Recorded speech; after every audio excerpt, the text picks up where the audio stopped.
Paz seja convosco, irmãos. Vamos abrir a palavra. Evangelho de Mateus, capítulo 25. Glória a Deus. Aleluia. Nós vamos ler a partir do versículo 34.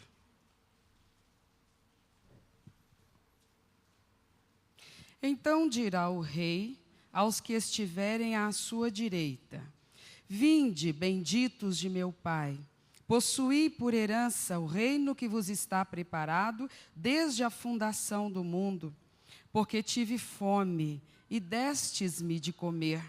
Tive sede, e destes-me de beber. Era estrangeiro, e hospedastes-me. Estava nu, e vestistes-me. Adoeci, e visitastes-me. Estive na prisão, e fostes ver-me. Então, os justos lhe responderão, dizendo: Senhor, quando te vimos com fome, e te demos de comer? Ou com sede, e te demos de beber? E quando te vimos estrangeiro, e te hospedamos? Ou nu, e te vestimos? E quando te vimos enfermo, ou na prisão, e fomos ver-te? E respondendo o rei, lhes dirá: Em verdade vos digo, que quando fizestes a um destes meus pequeninos irmãos, a mim o fizestes. Vamos continuar. Então, dirá também aos que estiverem à sua esquerda: Apartai-vos de mim, malditos, para o fogo eterno, preparado para o diabo e os seus anjos. Porque tive fome, e não me destes de comer.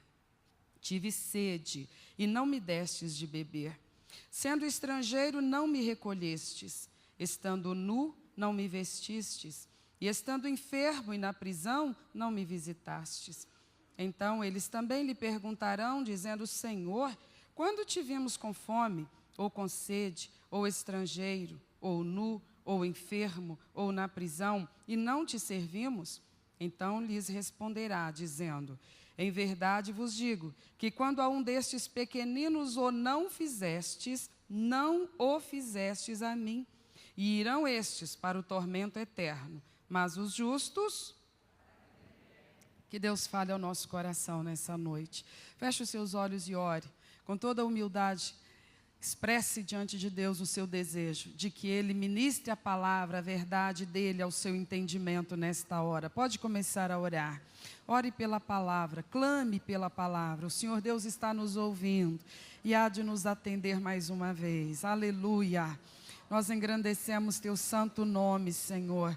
Buscamos Tua face, Pai, em busca de algo que é essencial na nossa vida, que é a Tua verdade, a Tua palavra, o Teu ensinamento, a Tua instrução. Tu tens algo importante a tratar conosco nesta noite, então eu te peço, ajuda-nos a receber a Tua mensagem, discernir o teu ensinamento nesta hora. Nós dependemos inteiramente do Senhor, do Teu agir no meio de nós e no mais profundo do nosso ser. Por isso eu te peço, amado Espírito Santo, trata conosco agora, libera a Tua palavra com unção e poder, em nome de Jesus. Fala com cada um de nós, Senhor, para a glória do Senhor. Graças a Deus. Por favor, senta no seu lugar. Nós estamos numa sequência, já a perder de vista, falando sobre o agir do Espírito Santo no meio da igreja. Já passamos por vários pontos, por vários tópicos, e não tínhamos mesmo uma trajetória pré-definida. Fomos deixando o Espírito Santo agir, e o Senhor está nos conduzindo para algumas reflexões importantes. Eu acho que todos nós, como igreja do Senhor Jesus, precisamos estar muito atentos. Eu preciso muito que você compreenda que cada vez que nós estivermos aqui, eu prego aqui no domingo a cada 15 dias, então nós vamos estar avançando um pouquinho no tema. Então a gente não esgota o assunto numa pregação, tá? Por isso é importante que a gente esteja presente sempre, para a gente continuar entendendo as coisas que o Espírito Santo está conversando com esta igreja. Por exemplo, na última vez que estivemos juntos, 15 dias atrás, nós falamos sobre a importância do ministério pessoal. Quem estava aqui vai se lembrar que nós estudamos pelos escritos do apóstolo Paulo, que o Espírito Santo tem uma estratégia que é inconfundível para salvar uma pessoa e manter ela salva. E o que faz parte dessa estratégia? Faz parte dessa estratégia que essa pessoa que está no mundo, alienado das verdades de Deus, do reino de Deus, fora da presença do Senhor, mas que é alguém amado por Deus e alguém a quem Deus quer salvar, e eu estou descrevendo a nossa própria história, então entenda. O Espírito Santo vai aonde nós estamos, porque nós não temos clareza de mente para vir até Ele por nós mesmos, então Ele vai até nós, Ele vai através da igreja, que é o braço de Cristo atuando na terra, e Ele nos atrai com a sua palavra, com o seu ensinamento, e nos leva à confissão que é essencial, que Jesus Cristo é o Senhor. Lembra que nós estudamos numa das ministrações a palavra do apóstolo Paulo em 1 Coríntios capítulo 12, versículo 3, onde ele fala: ninguém que fala pelo Espírito de Deus chama Jesus Cristo de maldito. E ninguém que esteja falando pelo Espírito de Deus deixa de reconhecer Jesus Cristo como Senhor.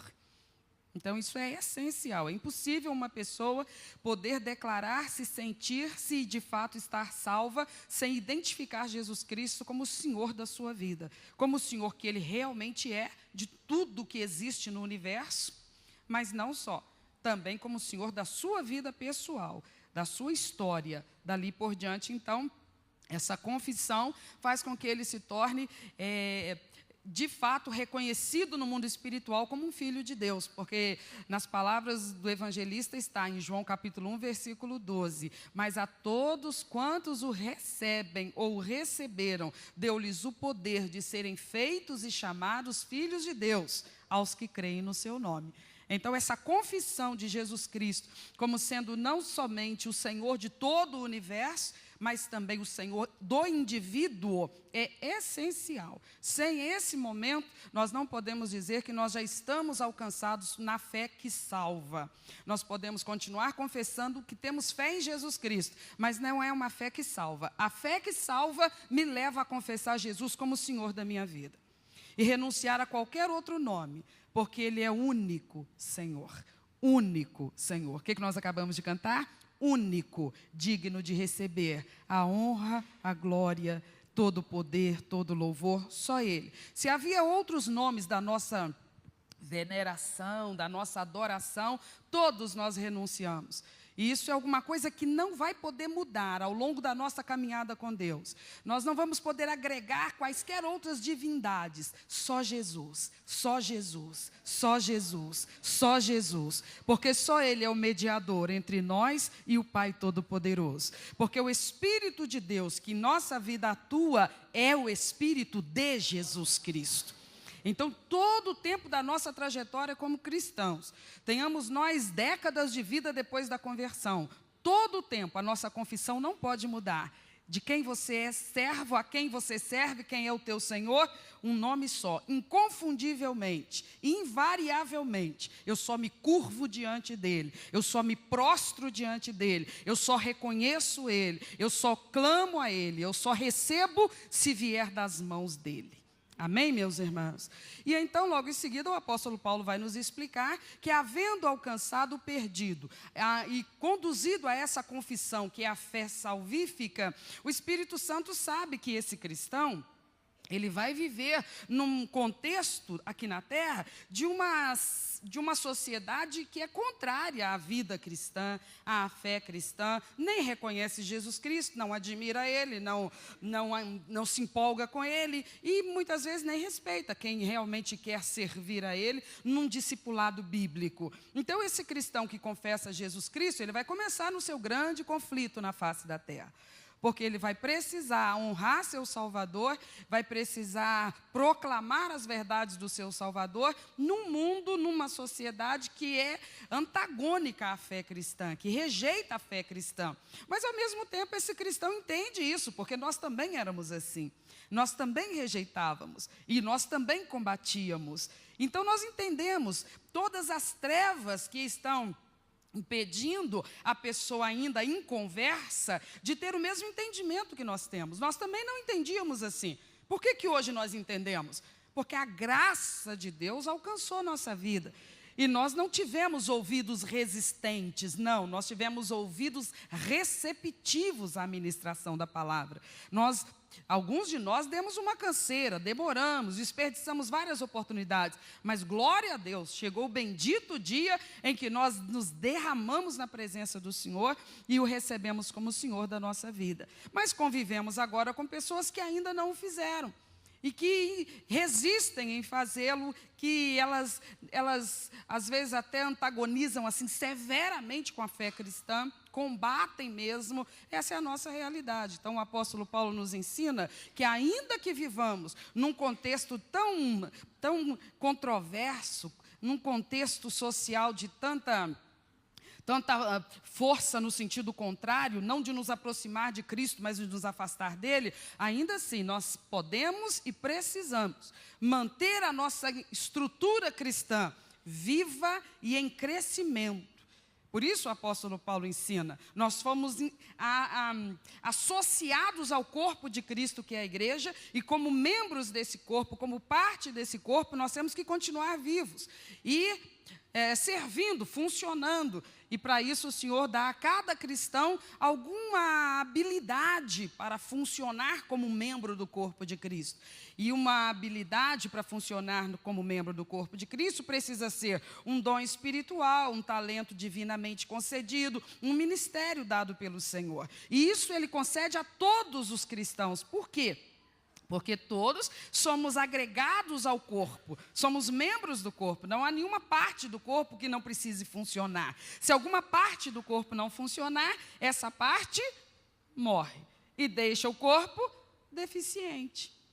Então, todas as partes precisam cumprir aquilo que para elas foi designado. Então, o Espírito Santo, através do apóstolo Paulo, nos explica isso, usando a analogia do corpo humano, que a igreja é o corpo de Cristo, e cada indivíduo agregado ao corpo está, então, sendo alimentado, irrigado e recebe de Deus tudo o que ele necessita para ele funcionar dentro dessa engrenagem, dentro dessa estrutura. E foi a última ministração que nós pudemos conversar com os irmãos sobre o fato de nós termos essas habilidades que o Espírito Santo concede ao cristão, e agora nós vamos decidir se vamos colocá-las em exercício ou não. Se vamos, estamos desenvolvendo o que chamamos de ministério pessoal. Se não vamos, temos os dons, temos habilidades, temos capacidades, mas não exercemos por uma razão ou por outra. Temos nossas justificativas para isso, sempre temos justificativas para nós mesmos,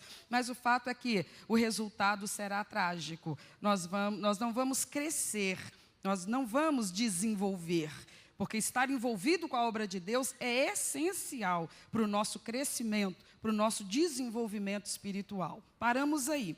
E hoje começaremos nesse texto aqui, onde o Senhor Jesus está falando de uma coisa importantíssima. Esse é o sermão onde ele, já no finalzinho da sua presença terrena com seus discípulos, preste atenção, ele vai conversar sobre as últimas coisas, os últimos tempos, sobre os últimos eventos na história da humanidade, dentro das circunstâncias que nós as conhecemos. Nós não conhecemos outra circunstância na história da humanidade. Por quê? Desde que Deus criou o homem, as coisas são como são.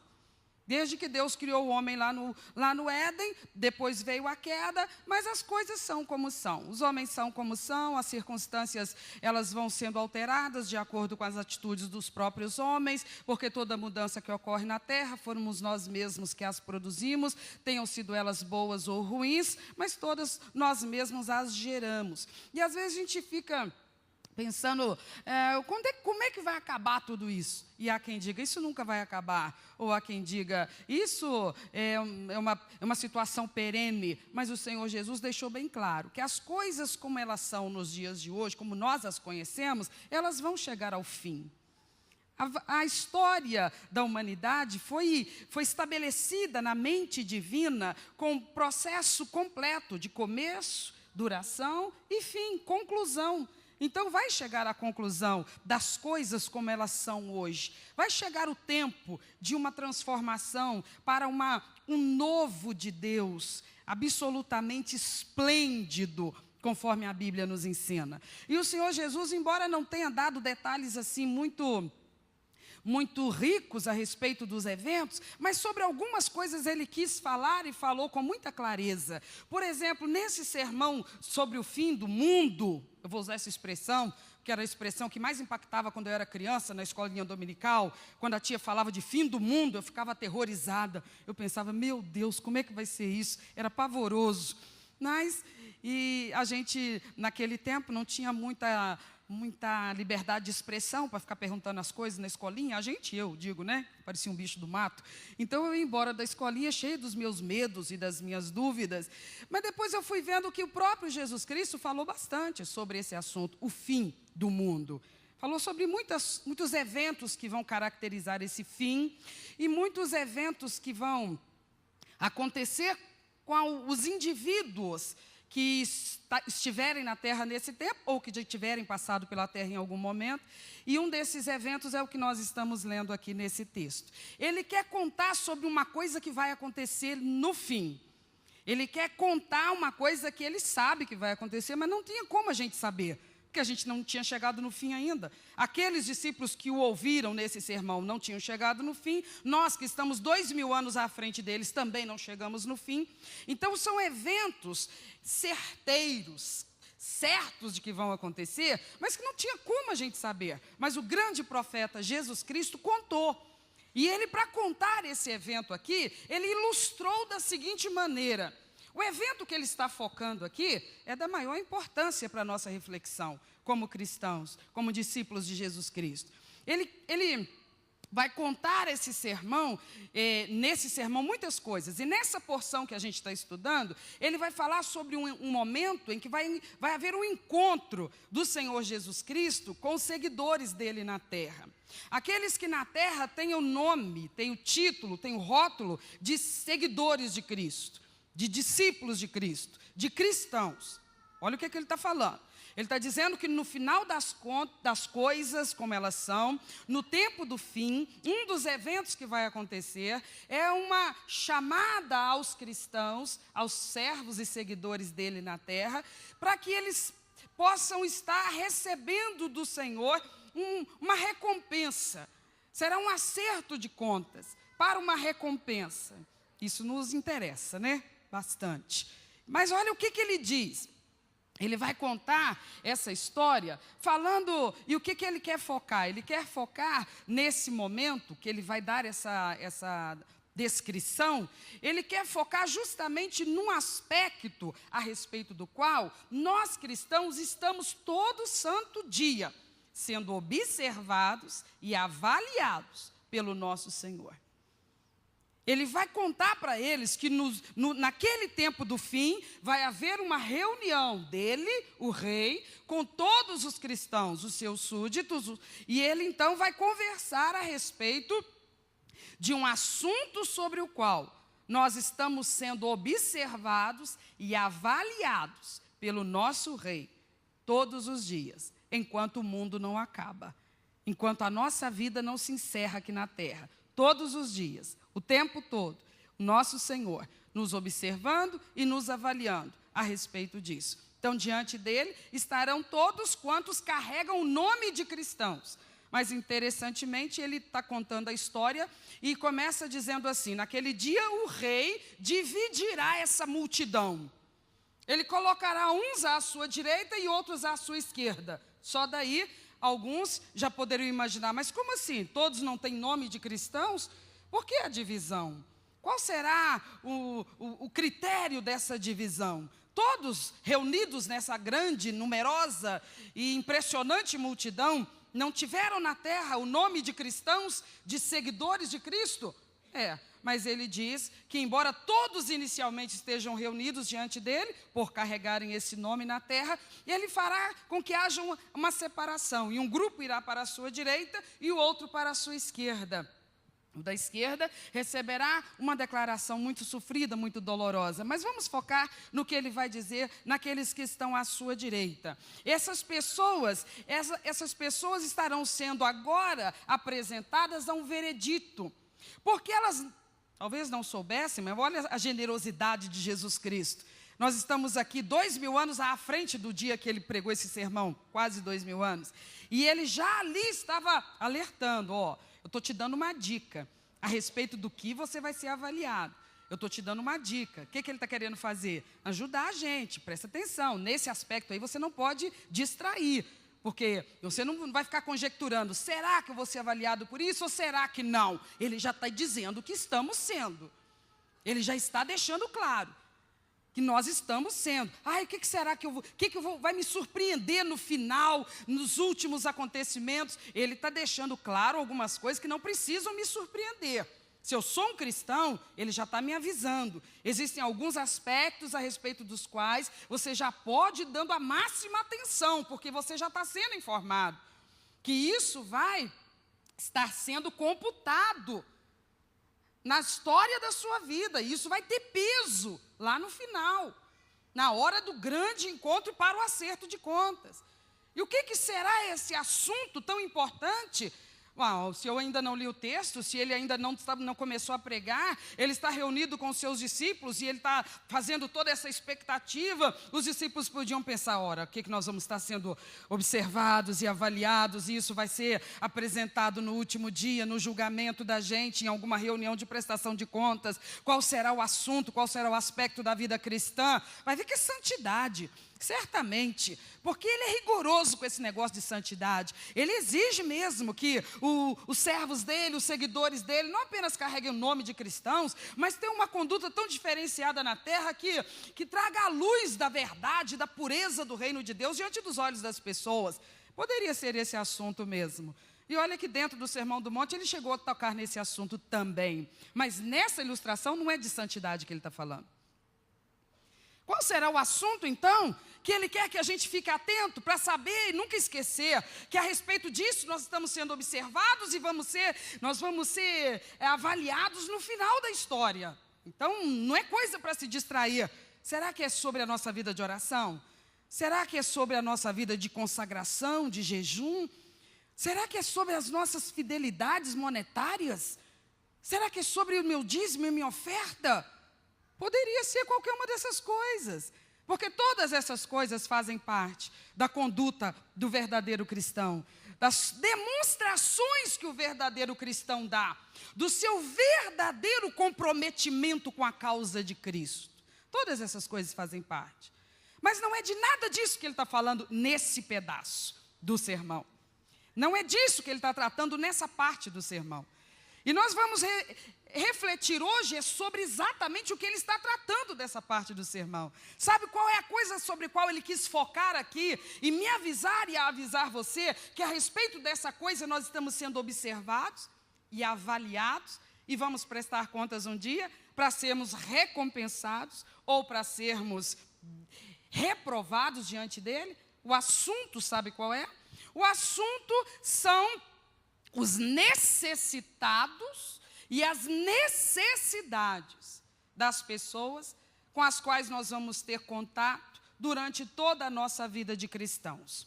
O assunto pode parecer sem grande importância, ele vai ser levantado num evento tão importante do final dos tempos, vai ser levantado. Isso significa que é um assunto importantíssimo na ótica do reino de Deus. Na ótica do reino de Deus, ao qual nós pertencemos, o jeito que a gente lida com os necessitados e as necessidades dos necessitados é da maior importância. Porque durante toda a nossa vida nós vamos ter contato com pessoas que elas estarão diante de nós com seus padecimentos. Porque o ser humano, ele está acessível a variedade imensa de padecimentos. Tem a pobreza extrema que pode levar uma pessoa a desesperar da vida, a nem querer mais viver. A pobreza extrema, ou então as doenças, enfermidades que podem provocar dores lancinantes, que cortam a carne da pessoa e deixam ela perturbada de tanta dor. O espectro da morte o tempo todo rondando, por causa de uma doença persistente, invasiva, violenta e a pessoa está o tempo todo com o espectro da morte dentro de casa, nas suas circunstâncias, no seu dia a dia, os necessitados. Pessoa que às vezes a vida dela é uma perturbação, uma ausência de paz por conta da ausência de vida com Deus. Então é uma pessoa que se autodestrói, porque ela está em busca, ela não sabe nem do que. E nessa busca daquilo que ela nem identifica o que quer que seja, ela se perde cada vez mais. E ela atrai, busca para a vida dela coisas que são altamente destrutivas. E ela se apega a essas coisas com tanta sede. E ela não percebe que ela está entregando a sua vida ao que vai lhe destruir. É sofrimento.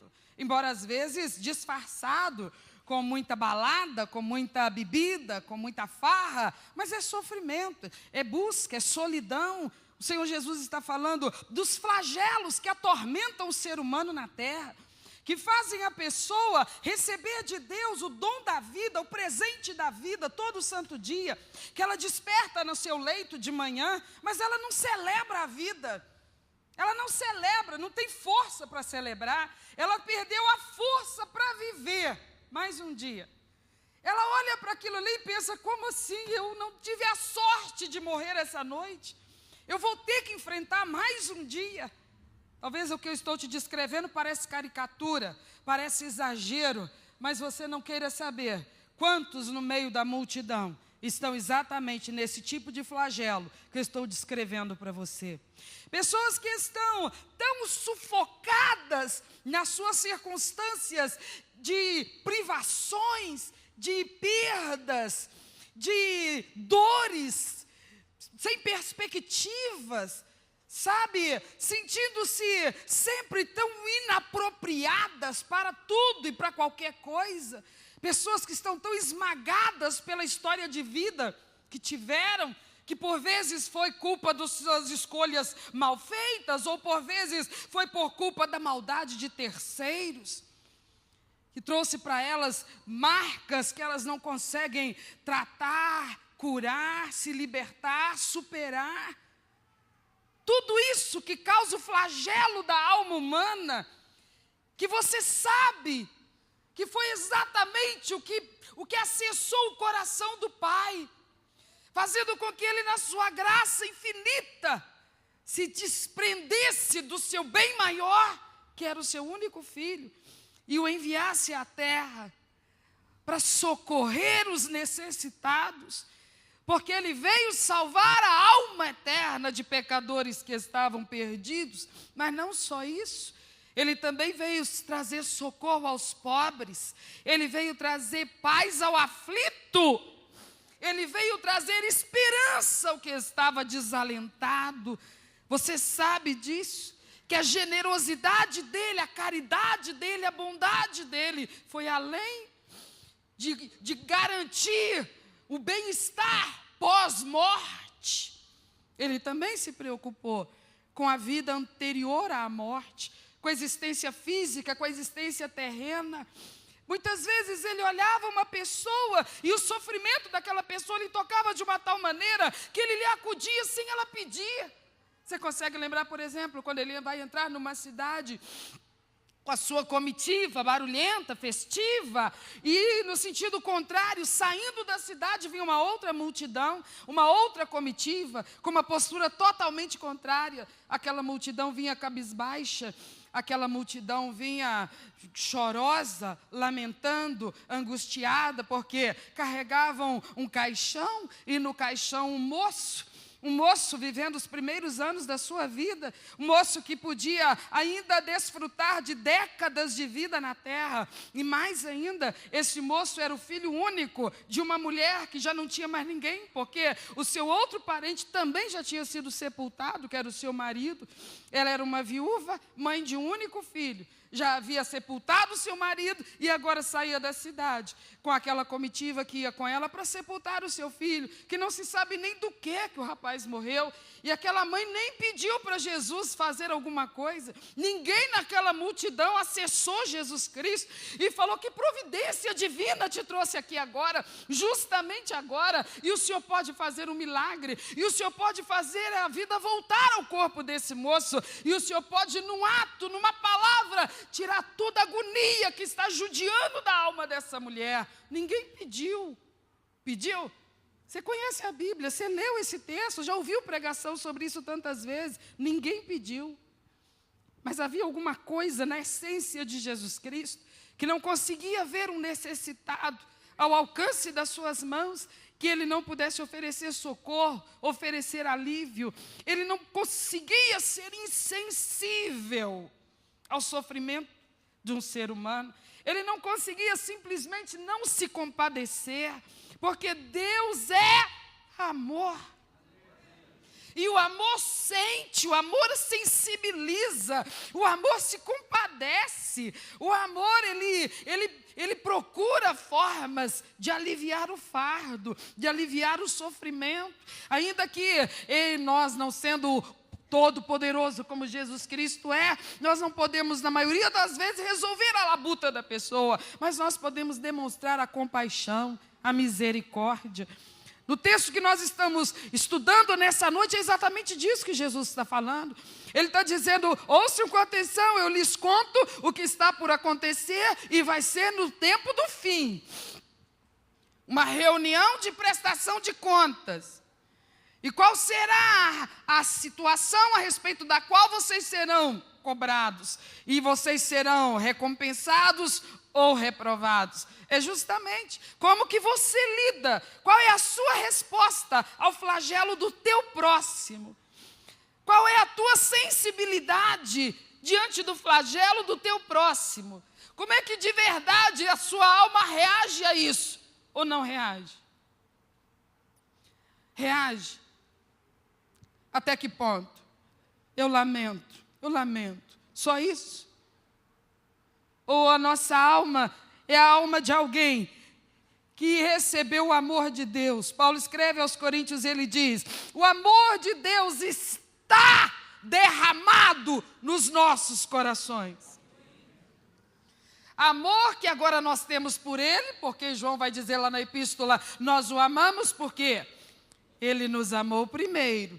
Então, o amor dele veio para nós, conquistou o nosso amor para com Ele, mas não só isso, porque Jesus reduziu tudo em 2 mandamentos. Ele diz: você amará o seu Deus acima de todas as coisas. E logo em seguida ele diz: obviamente, você amando a Deus, você ama quem Deus ama. Mas é lógico, você amando a Deus, você ama quem Deus ama. Por isso, o segundo semelhante a esse é: amarás ao teu próximo como a ti mesmo. Paulo está dizendo aos Coríntios: o amor de Deus está derramado no nosso coração. Maravilhoso isso, não é? Quando a gente pensa que isso me beneficia bastante. Ele me amou, como isso consola a minha alma, e deve consolar mesmo, que é uma verdade esplêndida. Mas não nos enganemos. O amor com que Ele nos ama é dele e está em nós. E esse amor dele em nós tem que funcionar, precisa funcionar, tem potencial para funcionar. Ele é sensível aos flagelos do nosso semelhante, porque o nosso semelhante para nós pode ser um estranho, que eu não sei o nome nem sei onde mora, mas o amor de Deus o identifica, é um filho de Deus, é criado à imagem e semelhança do Todo-Poderoso. O amor de Deus em mim ama aquele indivíduo, ama com amor de pai. Foi assim comigo, contigo. Ele enviou alguém que nem nos conhecia, mas esse alguém foi com o amor de Deus para conosco. Por isso é que a palavra da salvação nos alcançou naquele dia, porque como filhos nós ouvimos a voz do Pai e nós percebemos: eu preciso disso, desse amor que me é oferecido por meio de Cristo Jesus. Então o Senhor Jesus está ensinando. E ali estão todos os cristãos representados na sua parábola. E ele não está diferenciando situação econômica, por exemplo, Como quem diz, tu sabes, Senhor, que generosidade eu tenho na minha alma, sensibilidade eu tenho na minha alma, mas eu tenho poucos recursos. O que eu poderia fazer para socorrer o que está na mendicância? O que eu poderia fazer para acudir o que está necessitado aqui e ali? Quem tem que fazer isso são os poderosos da terra, os governantes, os ricos. Jesus, numa parte do Sermão do Monte, ele diz assim: se você tiver 2 capas, e se deparar com uma pessoa que não tem nenhuma, o que ele mandou fazer? Hein? Emprestar? Se você tiver quantas? O cara tem quantas? Você tem quantas vezes mais do que o outro? Você tem 2 vezes só mais do que o outro. Ele não disse, se você tiver 100 capas, dá uma para quem não tem nenhum. Você tem pouco mais do que aquele que não tem nada. Entendeu? Entendemos? Ele está dando uma demonstração de como é que a coisa precisa funcionar. Ninguém tem justificativa para cruzar os seus braços, trancar suas mãos e dizer, eu gostaria, mas eu sou de poucos recursos. Se eu tiver um pouquinho mais do que o outro, já é suficiente para que eu estenda a minha mão. Mas, na verdade, não se trata sempre de dinheiro. Não se trata sempre de dinheiro. Porque senão nós pensaríamos, pelo menos os ricos eu não vou precisar socorrer. Mas não se trata sempre de dinheiro. Aqui, por exemplo, Jesus Cristo vai falar de situações em que nem entra o dinheiro na questão. Vamos voltar ao texto? Verso 34. Então dirá o rei aos que estiverem à sua direita: vinde, benditos de meu Pai, possuí por herança o reino que vos está preparado desde a fundação do mundo. Ele chama os da direita de quê? Benditos. Chama eles de benditos, bem-aventurados. Aí a gente pensa, nosso Pai, mas esse pessoal deve ser assim, deve ter sido os heróis da fé na terra, deve ter sido os pregadores de ganhar milhões. Jesus Cristo está chamando eles de benditos do meu Pai. Jesus está elevando muito a moral desses da direita, chamou eles de benditos do meu Pai. Esse grupo da direita deve ter feito muito bonito na terra. Eles devem ter jejuado praticamente todo dia na vida deles. Eles devem ter vivido nas madrugadas, nos montes e nas vigílias. Eles devem ter sido os que mais dinheiro colocaram nas salvas. Ou eles devem ter sido aqueles com mais eloquência para pregar. Eles devem ter sido aqueles que mais milagres operaram. Vai ver que eles foram os que Deus usou para ressuscitar mortos, para expulsar legiões, para levantar paralíticos. Deve ser isso. Poderia ser, mas não foi. Jesus falou assim: vinde possuir por herança o reino que vos está preparado desde a fundação do mundo. Por causa de uma coisa, porque eu tive fome e vocês me deram de comer. Eu tive sede e vocês me deram de beber. Eu era estrangeiro e vocês me hospedaram. Eu estava nu e vocês me vestiram. Eu adoeci e vocês foram me visitar. Eu estive na prisão e vocês foram lá me ver. Jesus diz assim: quando eu observei vocês todos os dias, sou seu rei, sou o seu salvador, sou o seu Senhor, vocês me confessaram como Senhor da sua vida. Então, todos os dias eu fui observando vocês na terra, observando e computando, e tudo está registrado. Então, vinde, benditos do meu Pai, e possuí a sua recompensa, a sua herança, porque vocês fizeram o que era requerido de pessoas que foram tão graciosamente abençoados. E aí ele começa a relatar pelo que essas pessoas vão estar sendo recompensadas. O detalhe agora é como essas pessoas ouvem tudo isso com estranheza. Olha o que eles respondem no 37. Então, os justos, então já chamamos os que estão à direita de justos. Os justos lhe responderão dizendo: Senhor, quando nós tivemos com fome e te demos de comer, ou com sede e te demos de beber? E quando te vimos estrangeiro e te hospedamos, ou nu e te vestimos? E quando nós te vimos enfermo ou na prisão e nós fomos te ver?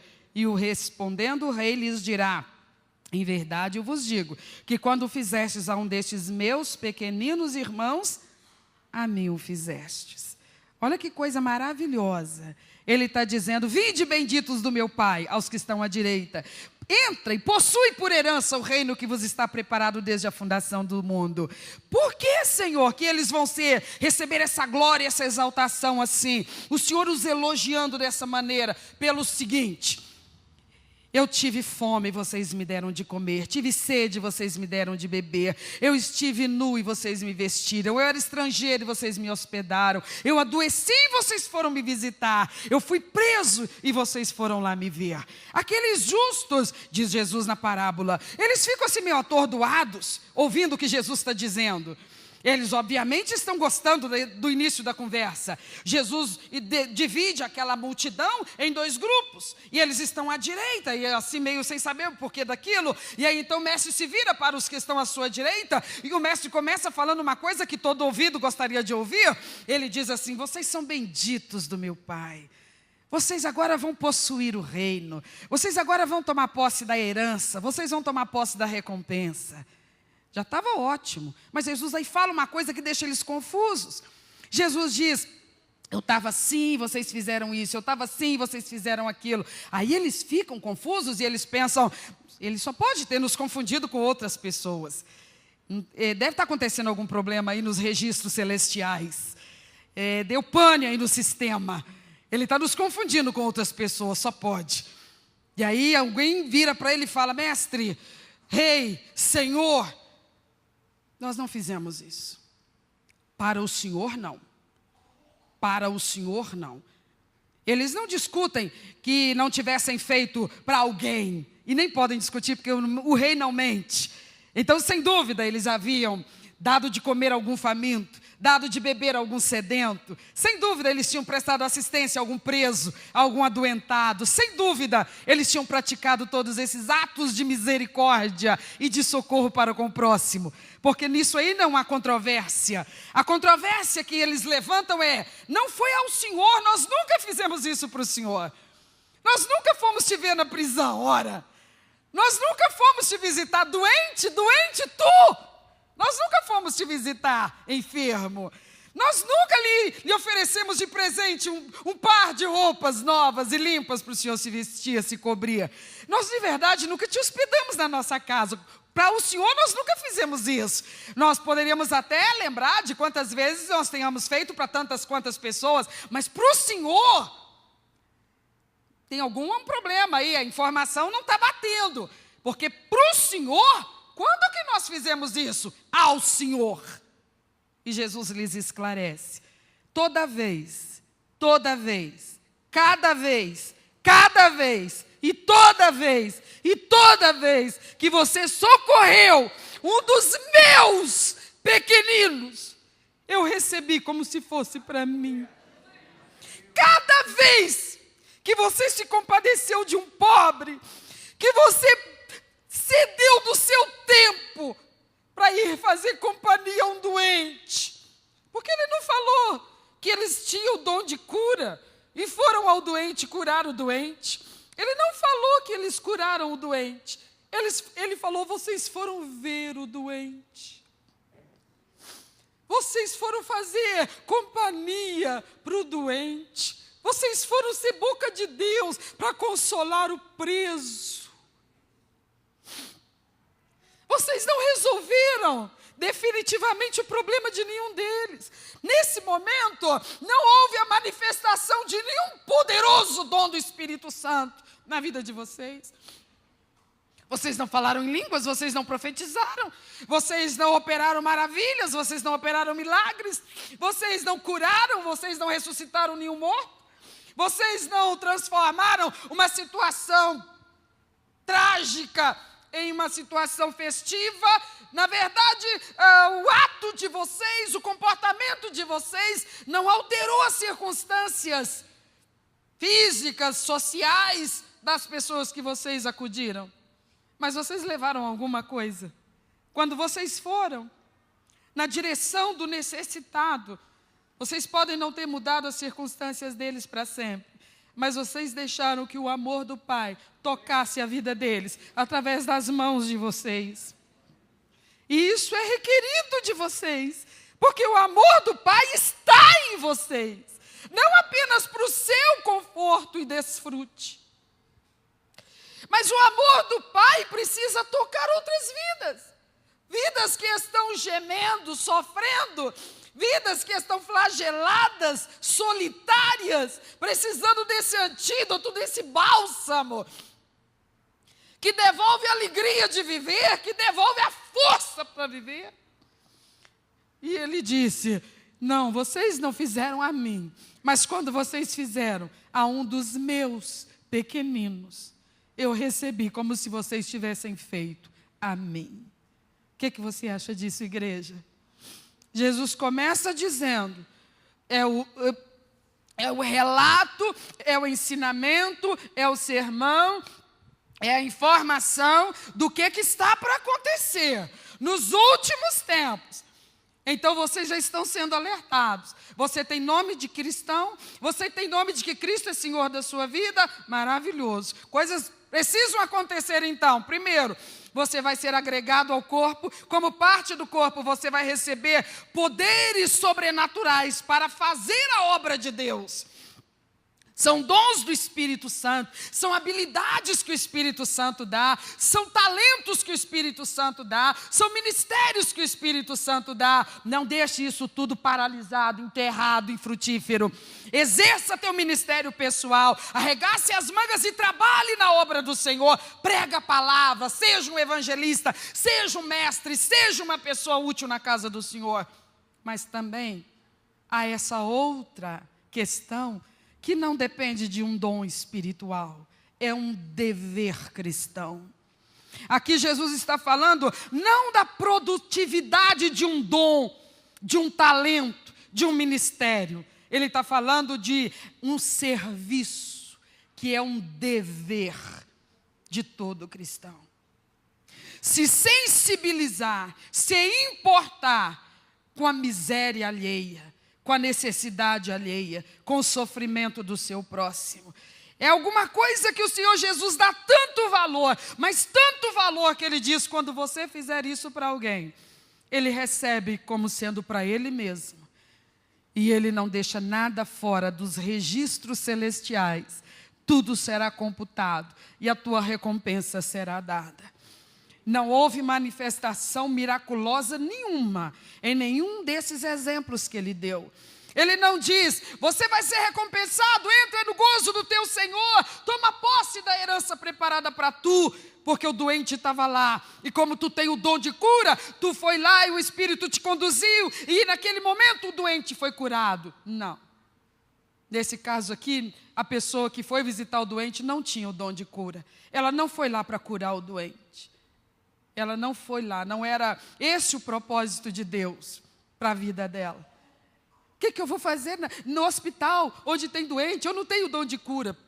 Então você não vai lá orar para ele ser curado e esperar que se manifeste o dom de cura naquele momento. Embora você possa orar clamando ao Senhor pela saúde do doente. Mas tem mais que a gente pode fazer. A gente pode consolar o doente, fazer companhia ao doente, ouvir os lamentos do doente. A gente pode socorrer o aflito de alguma maneira.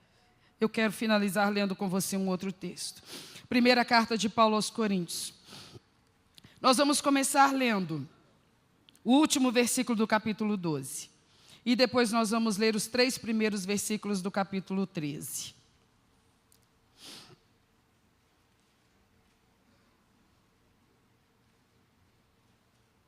Encontramos?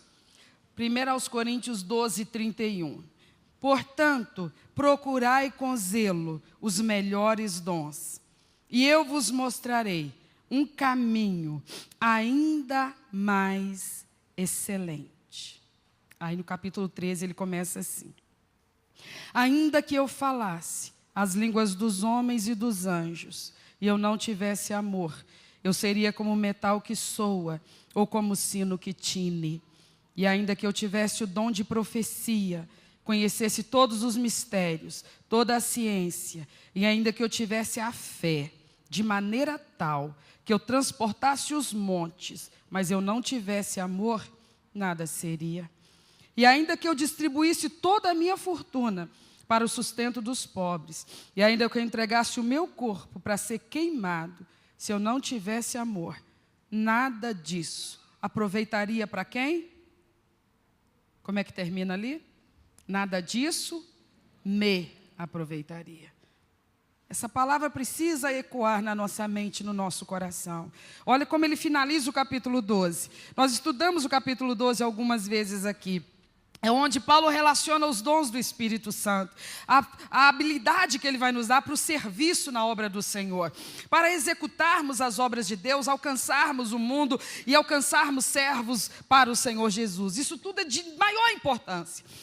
Mas aí ele finaliza o capítulo 12, onde ele fala dos dons espirituais. E ele diz assim: procurai com zelo os melhores dons. Disponha-se para Deus e diga: Senhor, o que o Senhor quiser, planta na minha vida. Eu quero ter um ministério pessoal, eu quero trabalhar na obra do Senhor. Ótimo, Paulo diz, procure os melhores dons. Mas aí ele fala assim: e eu vos mostrarei, não um dom, mas um caminho mais excelente. Duas orientações dentro do versículo 31. Procure os melhores dons. Mas pense, eu vou lhe mostrar alguma coisa que não é um dom, é um caminho mais excelente. Mais excelente do que o quê? Do que os dons. Aí ele começa no capítulo 13. E ele começa relacionando algumas coisas que podem parecer-se de um potencial de galardão para o indivíduo. Olha o que ele fala. Ainda que eu falasse a língua dos homens e dos anjos. Depois ele vai lá no versículo de número 2. E ainda que eu tivesse o dom de profecias, e ainda que eu conhecesse todos os mistérios de toda a ciência, e eu tivesse toda a fé, imagine você, toda a fé, de tal maneira que eu transportasse os montes. Mas ele ainda vai mais longe, olha no 3. Ainda que eu distribuísse toda a minha fortuna para sustentar os pobres. Mais ainda que eu entregasse o meu corpo para ser queimado. Essas coisas que ele está falando são poucas? Elas são sem valor, são sem importância? É isso que ele está dizendo?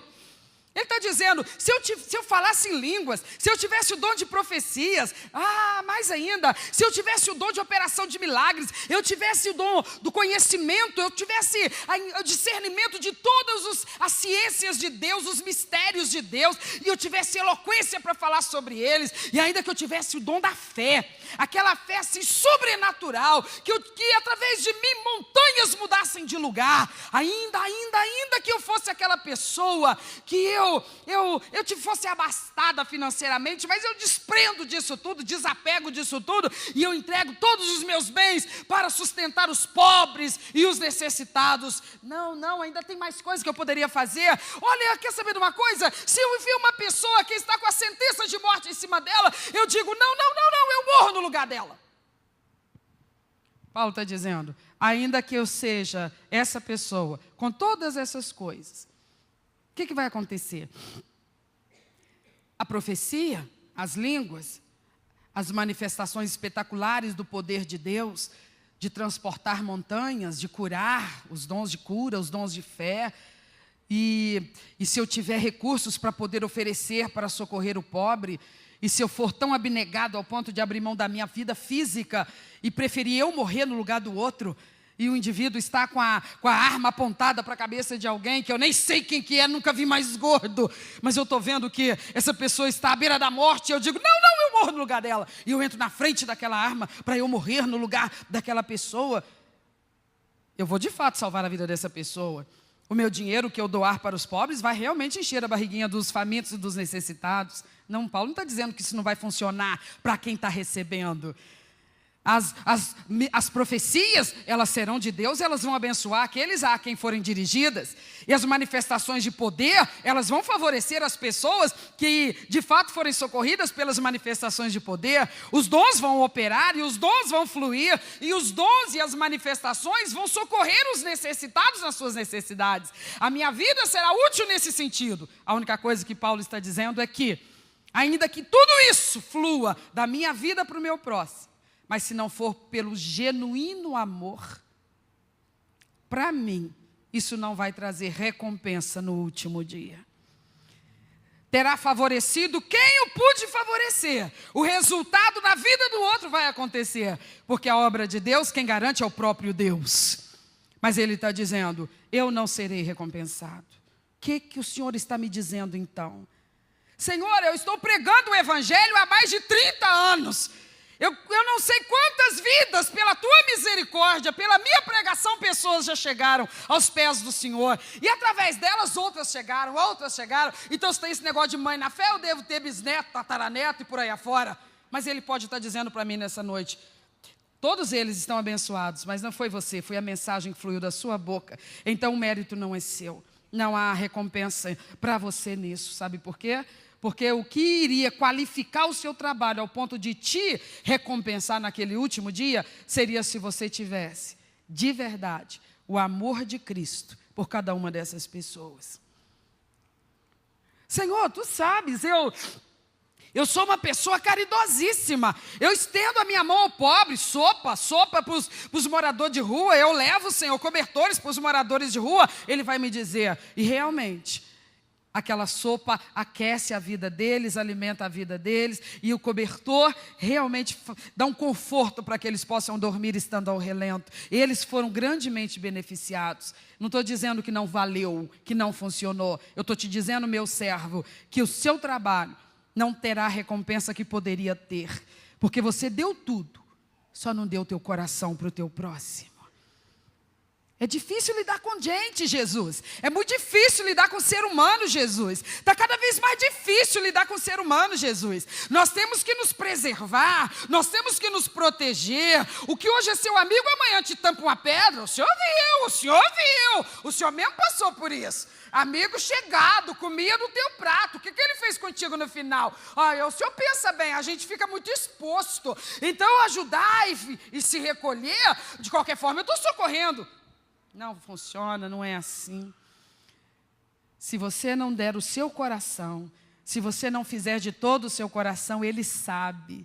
Se não for com o verdadeiro amor de Deus, está desqualificado. Funcionou para quem recebeu, ele foi abençoado, ele foi socorrido, mas o teu coração não foi doado junto.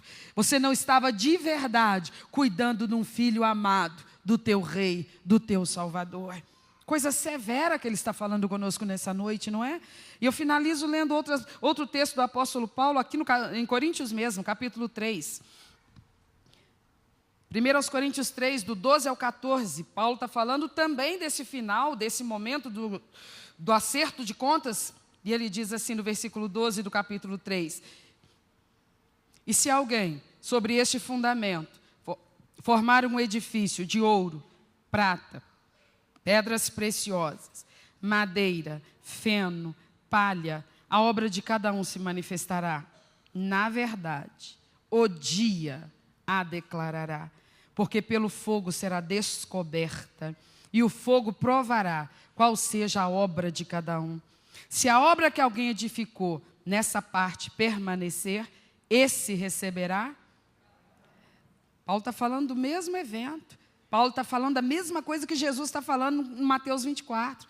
Ele está dizendo, naquele dia, todas as nossas obras, todos os nossos atos de misericórdia, todas as nossas manifestações de humanidade, de sensibilidade para com o flagelo humano, de solidariedade, de amor ao próximo, tudo isso, Paulo está dizendo, tudo isso vai ser levado a evidência naquele dia, está em letra maiúscula aí, está falando do mesmo tempo que Jesus está falando, e ele diz, isso tudo vai ser exposto ao fogo que depura,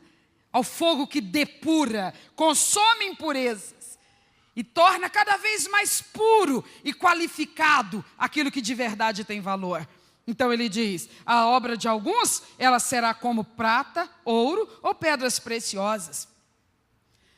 Ou a obra de outros poderá ser semelhante a esses elementos aqui, madeira, feno e palha. O que ele está querendo dizer? Ele está dizendo, olha, tem obras, tem atitudes, tem bondades, que elas têm a qualidade do ouro, da prata e da pedra preciosa. Esses são materiais de fortíssimo valor e de fortíssima resistência. Olhe para mim, se pegar esses materiais que Paulo está dizendo, o ouro, a prata, as pedras preciosas, eu te pergunto, são coisas de valor ou não?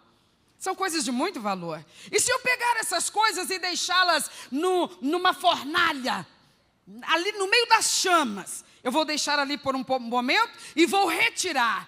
Eu levei o ouro, deixei nas chamas. E eu tirei o ouro. Eu coloquei ouro e tirei o quê? Ouro. Porque o fogo, ele não leva o ouro à combustão. O ouro não deixa de ser ouro, porque ele foi ao fogo. Ele pode sair mais ouro ainda, mais valioso ainda, porque aquilo que nele não for precioso, o fogo vai queimar. E ele sai mais valioso ainda. E se eu fizer isso com a prata, ela pode mudar a estrutura dela. Ela pode entrar sólida e sair mais derretida, mas ela deixa de ser prata? Então ele está fazendo essa comparação. Aí ele usa 3 elementos no final da comparação. Pode ser madeira, feno ou palha, a obra de uma pessoa. As práticas de bondade, de caridade, pode ser. Meu Deus, mas quem é que vai julgar quem? Eu acho que tu faz para aparecer. Eu acho que tu faz para poder chamar atenção. Eu acho que tu faz porque acha que vai ganhar salvação por causa disso. Mas não diz que isso nós vamos julgar uns dos outros. Não diz que nós temos capacidade para julgar uns dos outros. Se esse aqui faz bondade com sinceridade, se aquele ali faz de coração, se esse faz por amor sincero, ou se aquele faz por aparecer, nós nem deveríamos ter a ousadia de tentar dar o nosso veredito a respeito disso, porque nós não temos recursos para esse tipo de julgamento. Então Jesus já falou, não faça isso, esse julgamento naquele dia é que vai acontecer. E pode ser que os atos de misericórdia e de bondade de uma pessoa sejam comparados a esses 3 últimos elementos: a madeira, o feno e a palha. Porque esses 3 elementos, se eu colocar na fornalha, o que acontece? Eu tiro eles de novo, ainda que no outro estado, a madeira continua madeira, a palha continua palha, o feno continua feno? Não. Eles sofrem a combustão. Eles simplesmente desaparecem. Eles somem. A madeira nunca mais é madeira. A palha nunca mais é palha. Feno nunca mais é feno. Então, o Senhor Deus está nos ensinando. Temos que fazer a obra de Deus. Mas em que consiste fazer a obra de Deus? Fazer a obra de Deus é fazer sinais e maravilhas, pregar muito bonito. O negócio é o seguinte, eu tenho que exercer meu ministério e ganhar os pedidos. Temos. Isso tudo tem a ver com a obra de Deus. Mas o Senhor está falando uma coisa importantíssima para nós aqui nessa noite.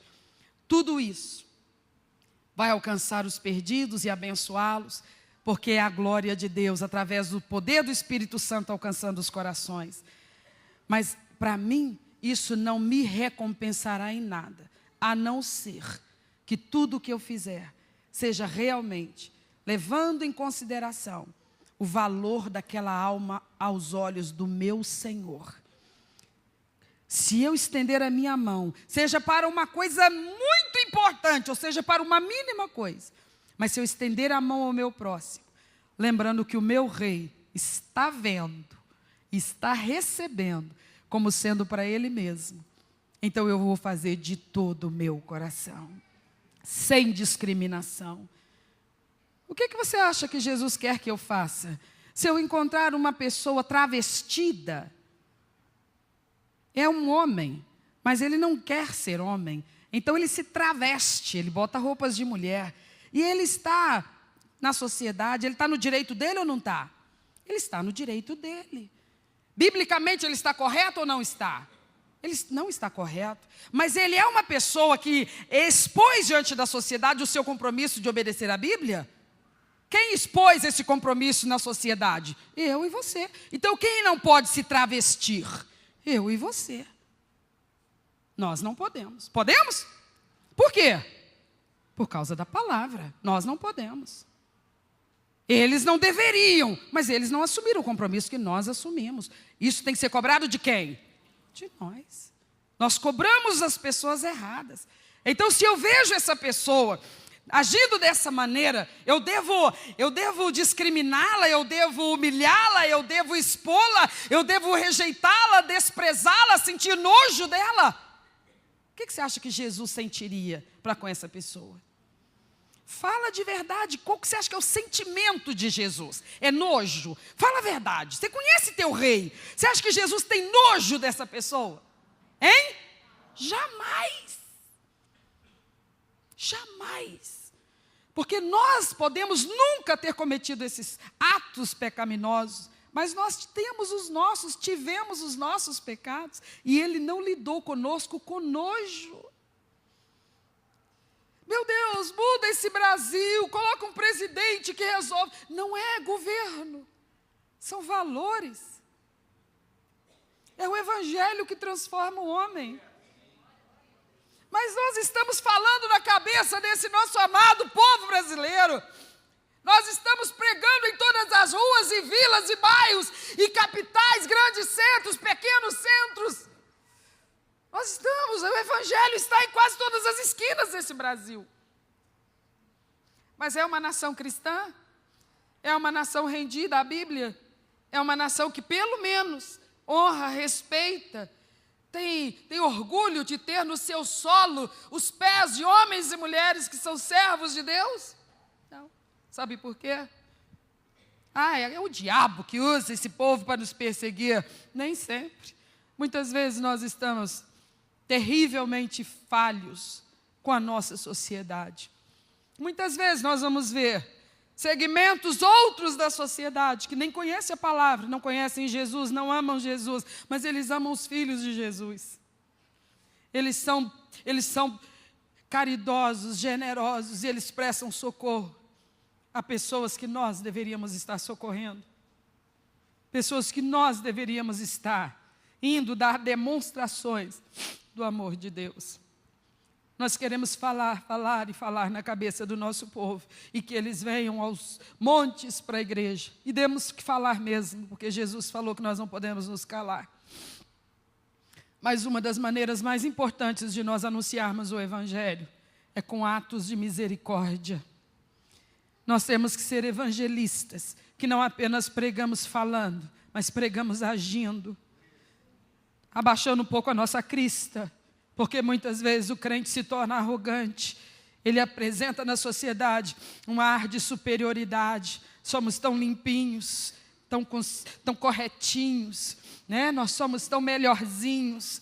Jesus Cristo não nos ensinou essas coisas, você sabe disso.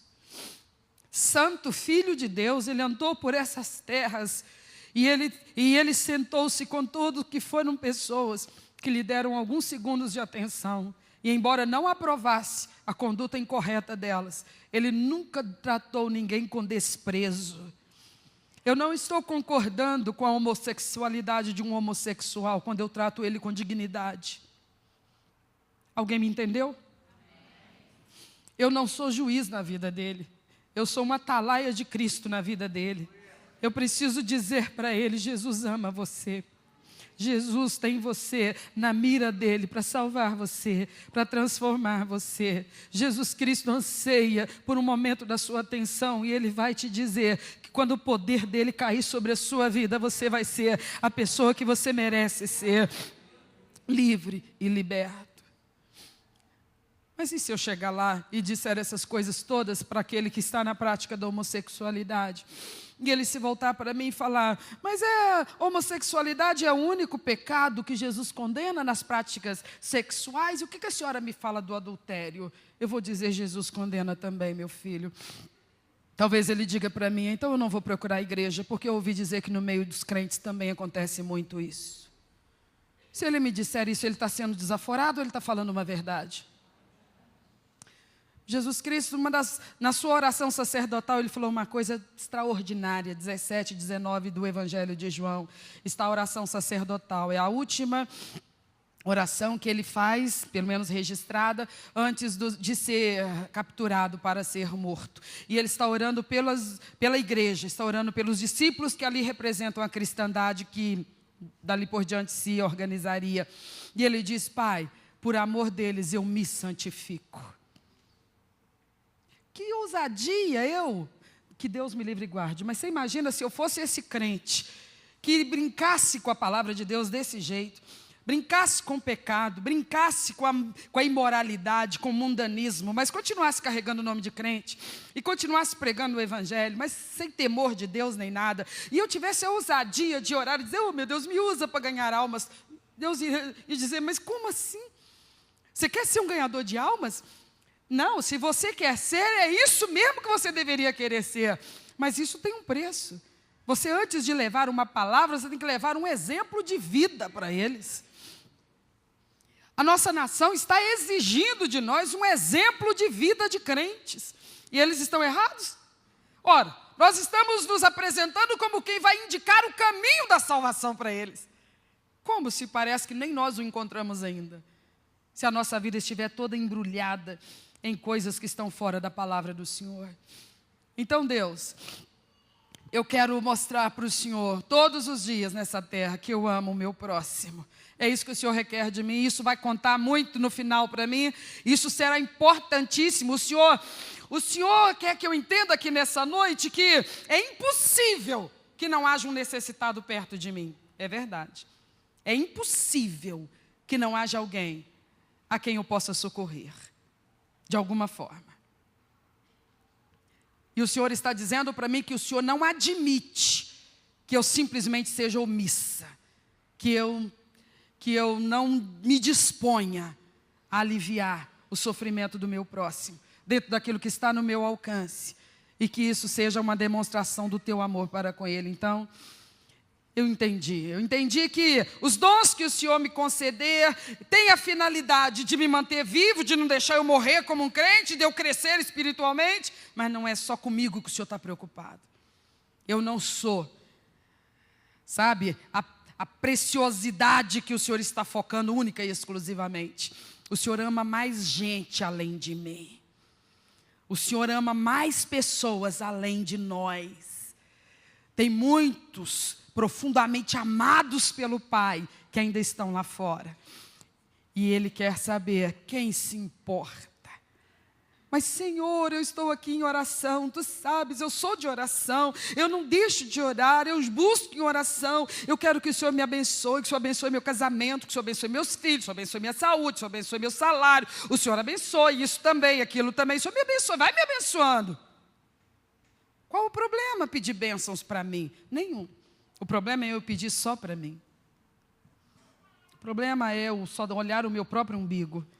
O problema é eu não entender que o Senhor Deus está nos colocando aqui no quartel-general para nos treinar como um exército dele. Não para continuarmos aqui no quartel sendo, sabe, supridos de todas as formas, ainda que esse seja o prazer do Senhor e sejam nossas necessidades mesmo. Mas, acima de tudo, Ele quer que nós sejamos representantes do amor dEle nessa sociedade. Amar os perdidos, estender a mão para o necessitado.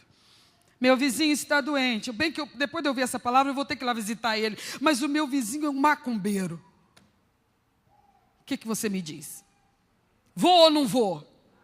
Devo ir ou não devo? A religião dele me impede? A religião deve impedir?